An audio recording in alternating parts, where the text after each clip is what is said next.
hay muchas personas que cuando hablan de literatura actúan del mismo modo que cuando los sofistas hablan de filosofía y tratando de seducir a la gente lo que hacen es incurrir en una especie de mística de la literatura. ¿Qué quiero decir con esto? Quiero decir que hay muchas personas que cuando escriben de literatura creen escribir ensayos sobre literatura y en realidad hablan de dioses, de divinidades, de fantasmas, de gnomos o de criaturas del bosque. Porque realmente cuando uno lee a estos supuestos famosos o gurús ensayistas sobre la literatura, que por cierto atraen a muchísima gente que en realidad en lugar de estudiar literatura parece que estudia el alma de Dios o cosas por el estilo, porque en realidad no sabemos qué es lo que escriben. Quiero decir con todo esto que mucha gente en lugar de explicar lo que es la literatura o lo que son determinadas obras literarias, se pone a describir el alma de Dios o simplemente los dioses del alma, espíritus o fuentes extrañas o fantasmas o realmente cosas insólitas que ellos dicen que encuentran en textos literarios y que realmente es algo así como el discurso de un cura dando misa, pero que en lugar de hablar de sagradas escrituras, habla de obras literarias que, por cierto, no ha leído absolutamente nadie.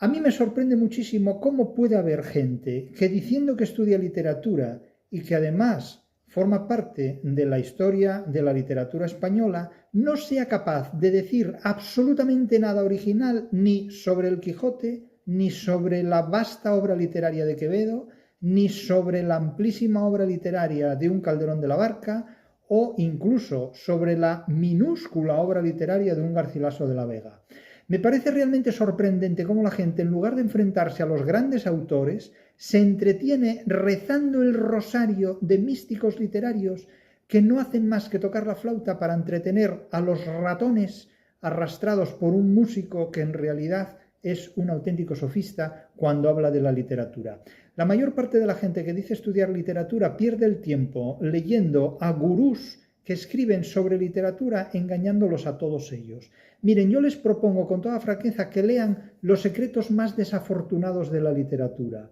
porque esto no es una obra de mística literaria. La mayor parte de la gente, insisto, que dice estudiar literatura, en realidad son místicos de la literatura. Deberían ingresar en un convento y dedicarse a estudiar las Sagradas Escrituras, porque realmente si lo que buscan es un viaje astral a través de la literatura, por favor no lean a Cervantes. Y si realmente saben ustedes de literatura, enfréntense al Quijote. Enfréntense al Quijote, lean a Quevedo y traten de desentrañar qué es lo que dice un Calderón de la Barca o simplemente un Luis de Góngora. Pero si van a hacer ejercicios espirituales, por favor, no los hagan con la literatura.